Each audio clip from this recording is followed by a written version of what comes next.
Le film s'ouvre sur une scène de terreur et de violence. Un couple d'amoureux court pour sauver sa vie, poursuivi par une meute de voyous impitoyables menée par Chang, le loup alpha. Ils cherchent refuge dans la forêt, espérant semer leurs chasseurs dans le labyrinthe des arbres.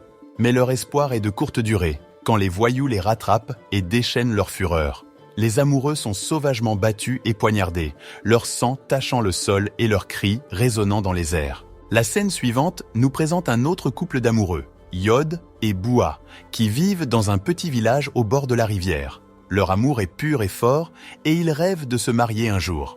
Mais leur rêve fait face à de nombreux obstacles, car la famille de Yod désapprouve Bua pour être muette et venir d'une famille brisée. Son père les a abandonnés pour une autre femme, laissant Bua et sa mère se débrouiller seuls. Un jour, Yod et Bua vont à la rivière attraper des crabes pour le dîner. Ils profitent de la compagnie l'un de l'autre, communiquant par gestes et sourires. Sur le chemin du retour, ils croisent un groupe de brutes qui se moquent de Bua pour son silence. L'un d'eux lui jette une pierre, la frappant à la tête et faisant couler le sang. Yod se précipite à ses côtés, la tenant dans ses bras et la protégeant de tout nouveau mal. Il la ramène à la maison où sa mère pense sa blessure et parle à Yod de son avenir avec Bua. Elle lui conseille de chercher quelqu'un d'autre, quelqu'un qui peut parler et qui a un meilleur passé. Mais Yod rejette ses conseils, déclarant son amour pour Bua et sa volonté d'affronter tous les défis pour elle. Malgré l'opposition et les moqueries des villageois, Yod et Bua continuent de se voir, partageant les simples joies de la pêche, de la cuisine et des repas ensemble. Ils sont heureux dans leur propre monde, inconscients du mal qui rôde dans le même village. Chang et ses deux acolytes traînent, causant des problèmes et volant les travailleurs. La femme de Chang essaie de l'arrêter dans ses méfaits, mais il l'ignore, pensant pouvoir faire ce qu'il veut. Un jour, alors que Yod et Bua reviennent après avoir pêché quelques poissons, ils sont interceptés par Chang et ses hommes. Les gangsters arrachent le seau rempli de poissons, et Chang commence à harceler Bua. Yod se dresse courageusement face à lui, mais il n'est pas de taille contre Chang et ses acolytes. Heureusement, la femme de Chang apparaît sur les lieux et met fin à la violence. Ce soir-là, le père de Yod le presse de quitter le village et de trouver un meilleur travail à Bangkok, convaincu que c'est le seul moyen d'échapper à la pauvreté. Mais Yod refuse, disant qu'il aime la vie paisible du village. Le lendemain, un voleur arrache des bananes d'une boutique et s'enfuit. Malheureusement, Bua se trouve à passer devant la même boutique avec des bananes à la main. Le commerçant la prend pour la voleuse et l'insulte. Bua, étant muette, est incapable de se défendre et fond en larmes. Plus tard, ce jour-là, la mère de Yod rend visite à la mère de Bua et déclare qu'elle n'acceptera jamais une fille muette comme belle-fille. Bua entend la conversation et a le cœur brisé. Elle va dans les champs et pleure, se demandant pourquoi tout le monde la déteste. Yod vient à ses côtés et la prend dans ses bras, l'assurant qu'il sera toujours avec elle et qu'ils se marieront bientôt. Le soleil brille sur la rivière où Yod et Bua sont venus profiter d'une paisible partie de pêche. Chang et ses sbires les ont suivis depuis le village, convoitant la beauté et l'innocence de Bua. Ils attendent le bon moment pour frapper quand Yod est distrait par son filet et Bua est seul au bord de l'eau. Ils se jettent sur elle comme des loups affamés, la traînant dans la forêt sombre. Là, ils déchirent ses vêtements et sa dignité, ignorant ses cris et ses supplications. Bua se bat de toutes ses forces, mais c'est inutile. Ils sont trop nombreux et trop cruels. Yod remarque que Bua a disparu et trouve sa pantoufle sur le sol. Il se rend compte qu'elle est en danger et se précipite vers la forêt, en criant son nom. Il voit bientôt les voyous qui attaquent Bua et essaie de la sauver. Mais il est en infériorité numérique et assommé par les voyous. Après cela, Chang se force sur la pauvre fille, puis assassine le couple de sang-froid. Les voyous enterrent le couple dans un endroit secret dans la forêt. Cette nuit-là, la mère de Bua attend que sa fille rentre à la maison. Mais quand elle ne la voit pas, elle va chez Yod, espérant qu'ils savent où elle est. Elle est choquée de découvrir que Yod a également disparu. Le soleil venait à peine de se lever lorsque deux groupes de parents angoissés partirent à la recherche de leurs agneaux perdus. Suivant la trace d'amour que Yod et Bua avaient laissée dans les champs, ils espéraient voir leur visage rayonnant. Pourtant, tout ce qu'ils découvrirent furent des fragments de leur fuite. Une écharpe, un chapeau, un collier cassé. À chaque pas qu'ils faisaient, leur cœur sombrait plus profondément dans le désespoir.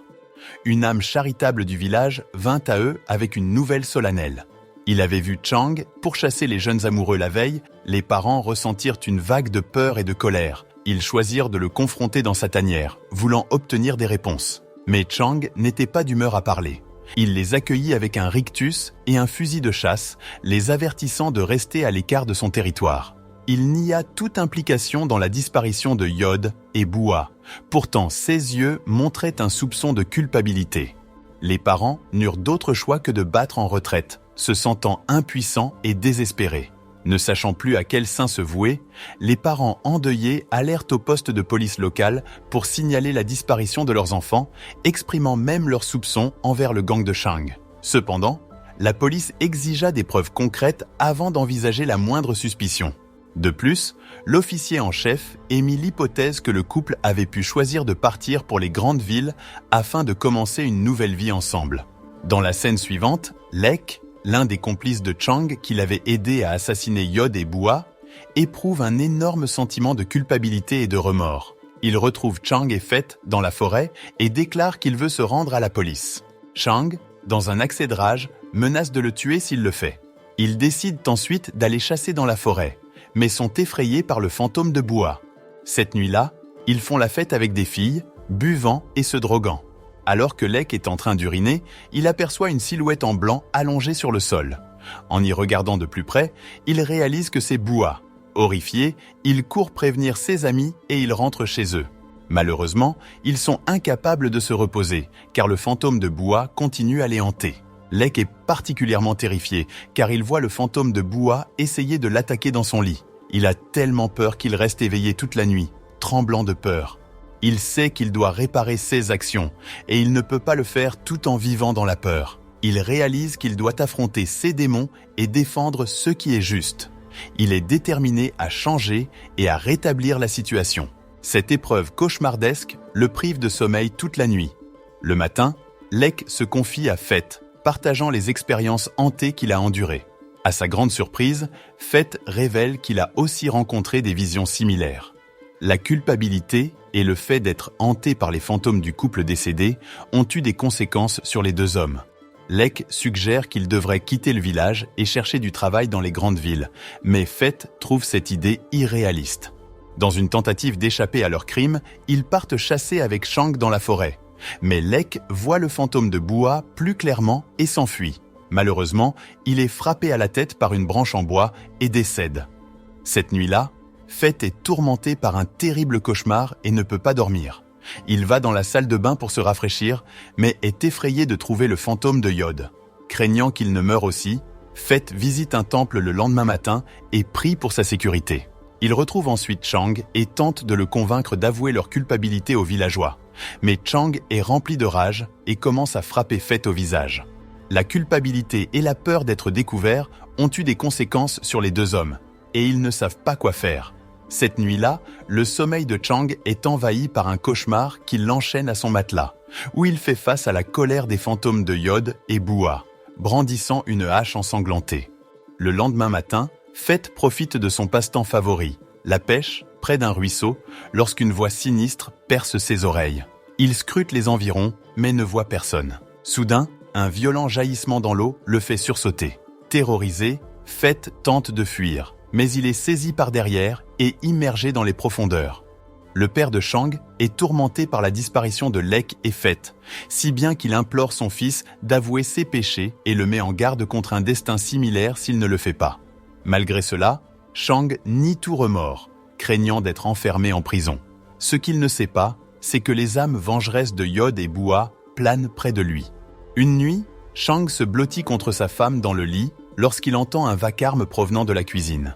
Il la pousse pour lui demander si elle l'a entendu aussi, mais elle le réprimande pour l'avoir dérangé et se rendort. Chang entend à nouveau le bruit. Il se lève pour allumer la lumière, seulement pour réaliser que l'ampoule est défectueuse. Il essaie d'allumer une bougie, mais celle-ci s'éteint instantanément. Soudain, l'apparition de Bua se matérialise devant lui, le surprenant tellement qu'il saisit un couteau et le plante dans la figure. À son horreur, il découvre qu'il a assassiné sa propre femme.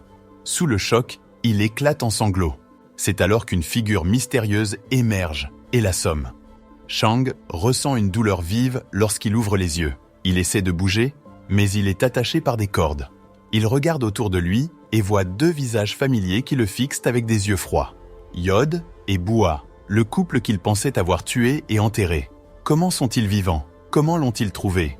Il lui raconte leur histoire, et il écoute avec horreur comment la pluie les avait ranimés de leur sommeil de mort, comment ils avaient rampé hors de leur tombe boueuse, saignant et brisés, comment ils s'étaient soignés l'un l'autre dans la forêt, se cachant du monde, comment ils avaient juré de lui faire payer, à lui et à ses complices, ce qu'il leur avait fait, comment ils les avaient traqués un par un, tels des prédateurs traquant leur proie, comment ils les avaient fait souffrir avant de mettre fin à leur vie.